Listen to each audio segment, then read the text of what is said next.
Hello and welcome back everyone to our 9-month Ultimate World Cruise adventure, and today is day 2 of our adventure in Venice, Italy, where we are going to the amazing and beautiful island of Murano, where all the Venetian glass is blown, and we almost, as we end this trip, have a pretty bad tragedy. Welcome to Living Phase 2.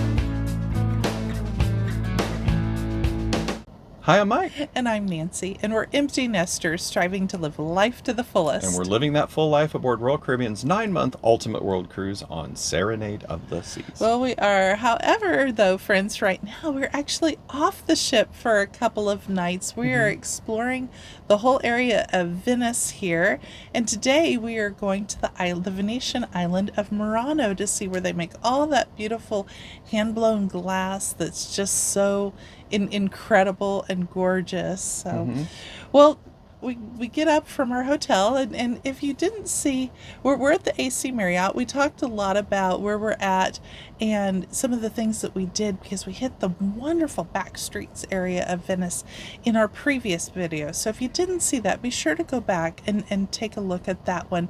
But here this time, we're going to go to where we catch the taxi, where there's a lot of water ferries, things like that. So we get to see some of the bigger sights of Venice. And the first thing we're going to see is the Rialto Bridge. Now, the Rialto Bridge is it's a famous bridge. It's quite large and beautiful.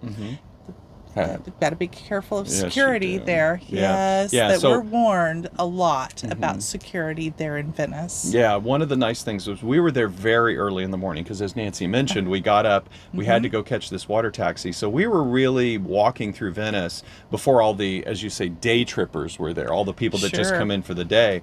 It really wasn't busy yet. And, as Nancy said, the Rialto Bridge is very famous. It's lined with shops up and down. Well, the shops Yes. weren't really even open yet because it was early enough. So we were fortunate there that it wasn't really packed shoulder to shoulder, person to person.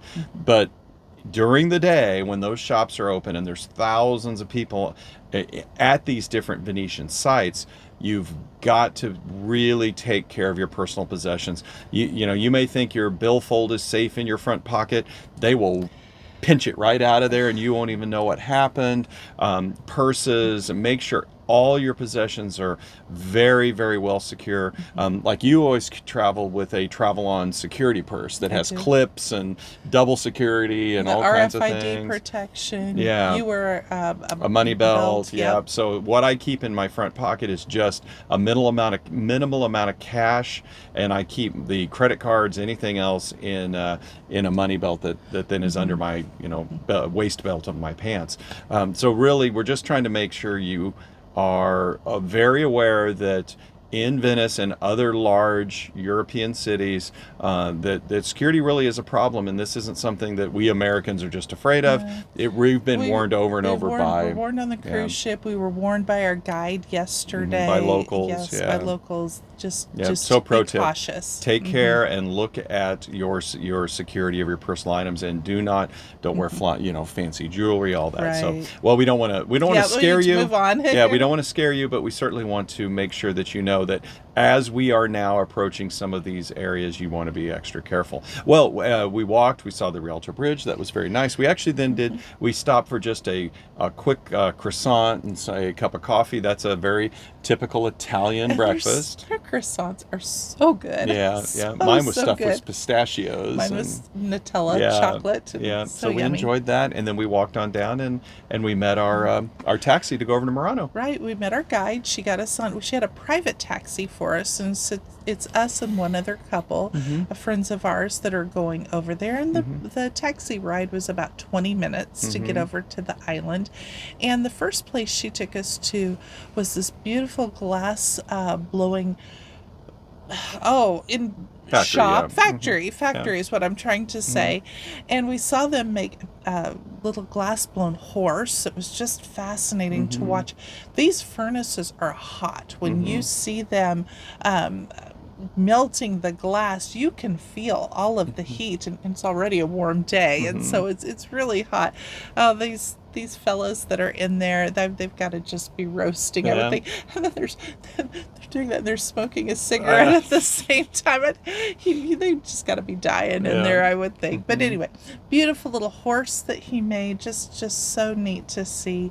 And then from there, it takes you from that factory into their museum, or it's really their shop where they're selling all of their beautiful everything, chandeliers and glasswork, vases, Sculptures, all statues, that. Drinking glasses. They've got the Murano drinking glasses. I thought were very, very pretty. And then when I asked how much they were, 6 drinking glasses were $800, and if you wanted to add the water pitcher to it, it was $1,200. Yeah, now that was shipped back to the United States. That was. So it did include shipping. And here's a pro tip here, friends.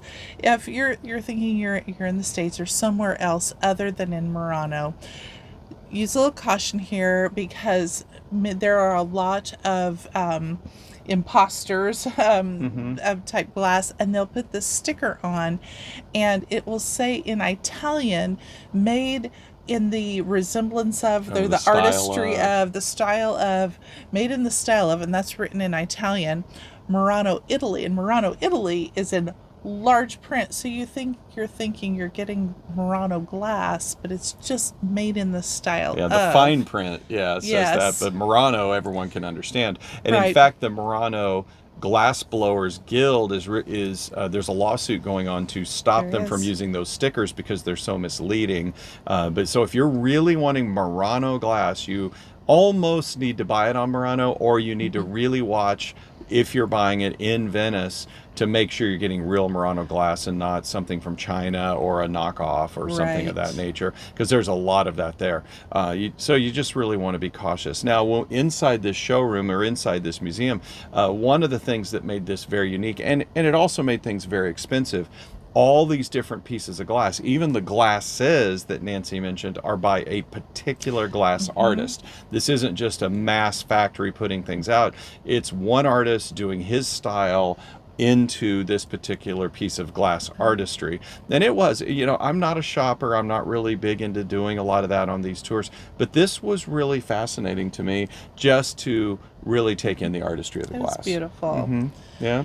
Well, then after that, she took us to what I thought was one of my favorite places, because I got to do something crafty, which was really neat. She took us to a lady's shop that I think was also her home. And in the back of the shop, she had a workshop where she made glass beads. And so she showed us how to make a glass bead, and then we got to do it ourselves. So Mike and I each made, I think I'm going to turn these into earrings, or I'm going to do something with them. But Mike and I each made these little glass beads.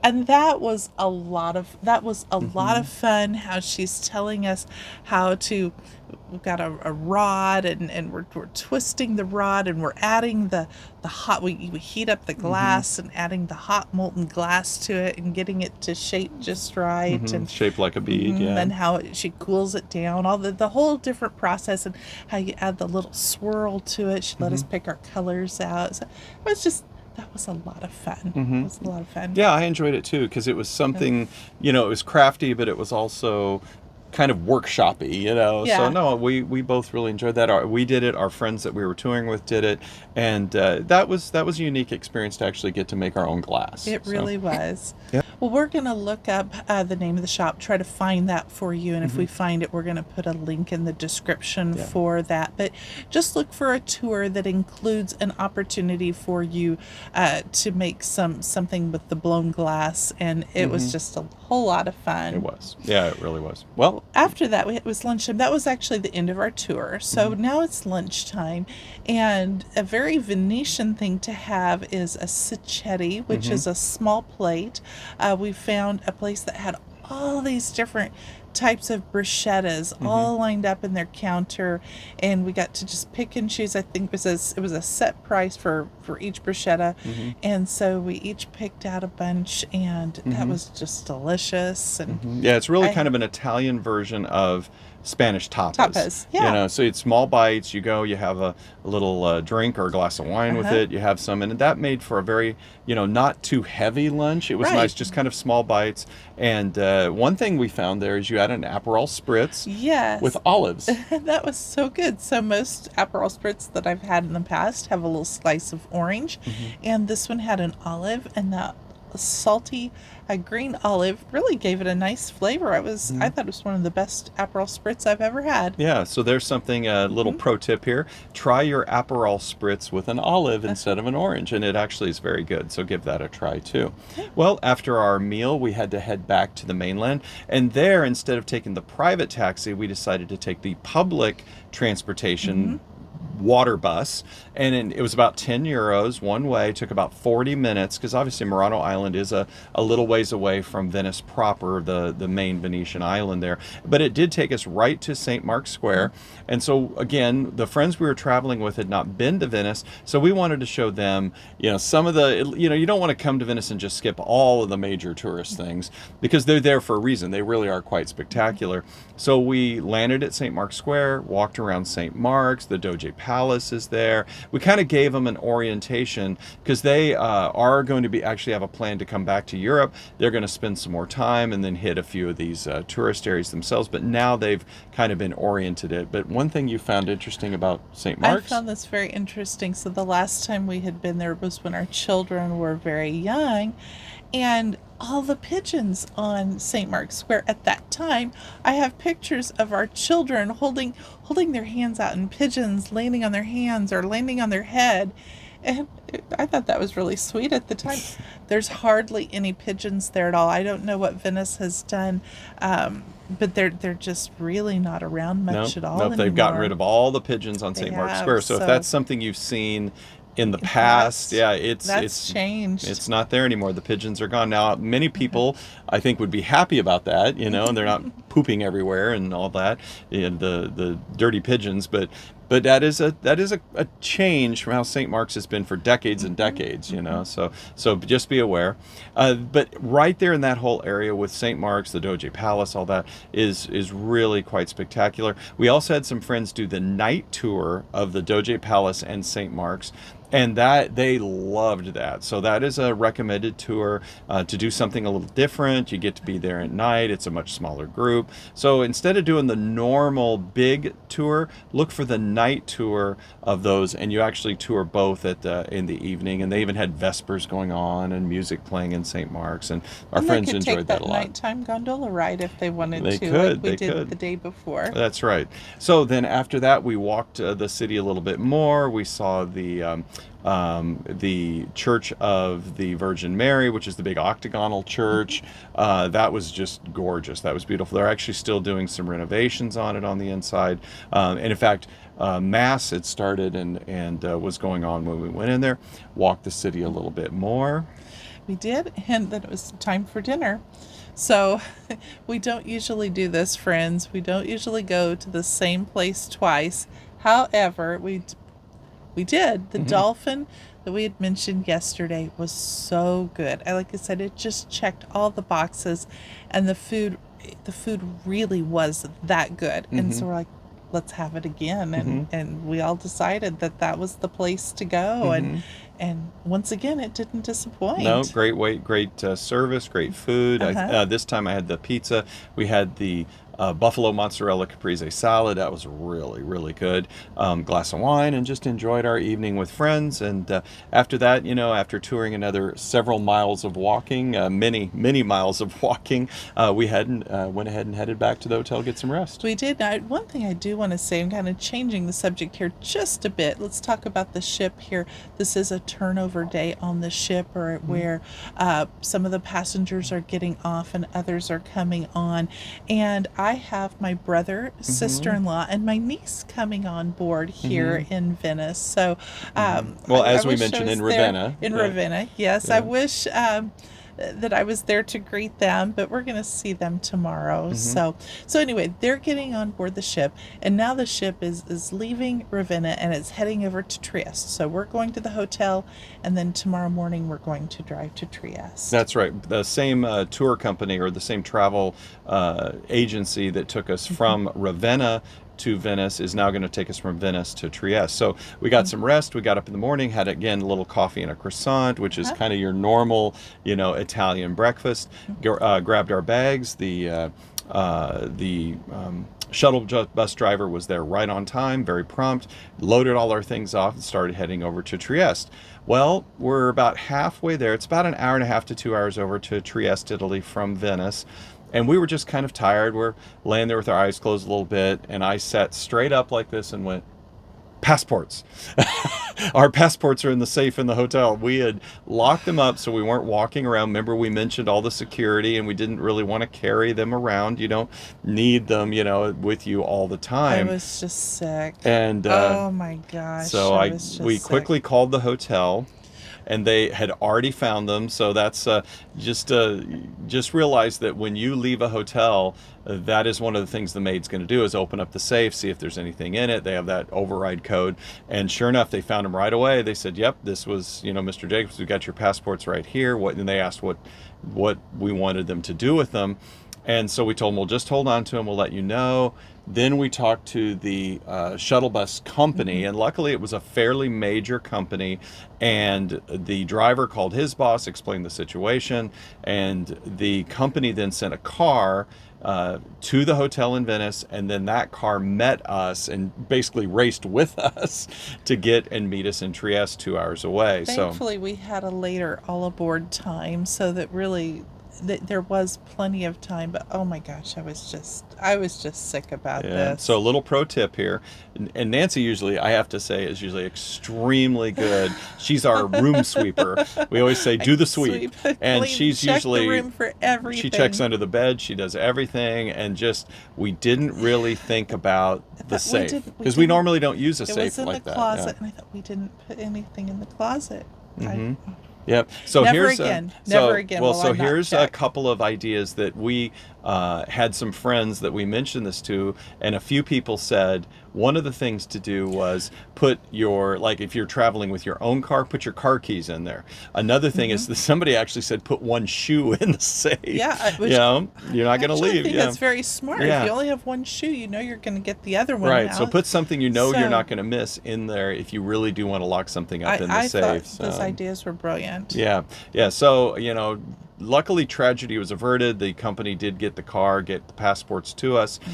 Be aware it was an expensive mistake. We had to pay for that driver round trip from Venice, to Trieste and all the way back. But it certainly was worth it to get our passports back. Now, the fortunate thing of that, while we were waiting on our passports, he was about an hour and a half behind us to 2 hours.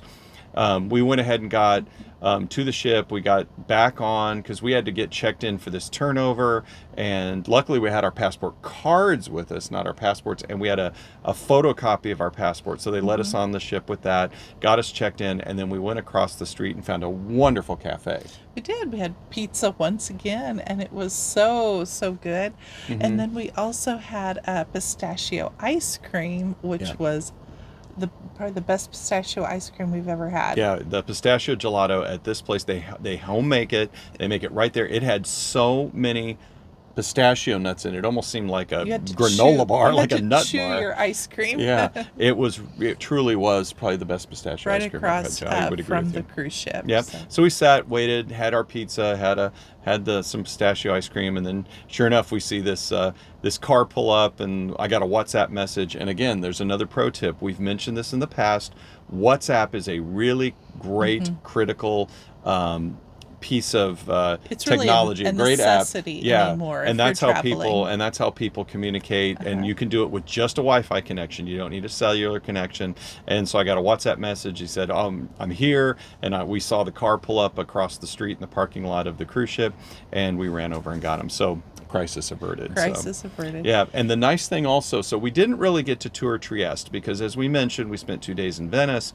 Some friends did. They really liked Trieste. We walked around a little bit. My brother and sister-in-law and niece got to tour Trieste. They were off the ship when we had arrived back. They were on a tour. Yep. So they enjoyed that. And the neat thing about Trieste is your cruise ship is going to dock right downtown in the city, which is always really nice, especially after Venice being 2 hours away. So Trieste is a nice little town, but we didn't really get too much touring there. Really just had the pizza, got the passports, and then we got back on the ship and then met your we had family. dinner with the family. So it's going to be nice to have them on board for the next 11 days. Yep. Well, Nancy, where are we heading now? Well, we're heading to Cooper, Slovenia, and I got to tell you, I was really surprised how much I enjoyed Slovenia and just how beautiful it was. Yeah, just the country was wonderful. The people were great. Just didn't really know. We had drove through Slovenia one time back, 25 years ago when we lived here, but I enjoyed it thoroughly. I think that people are going to want to see this adventure tomorrow. I think so too. So friends, be sure to like, subscribe, turn on those notifications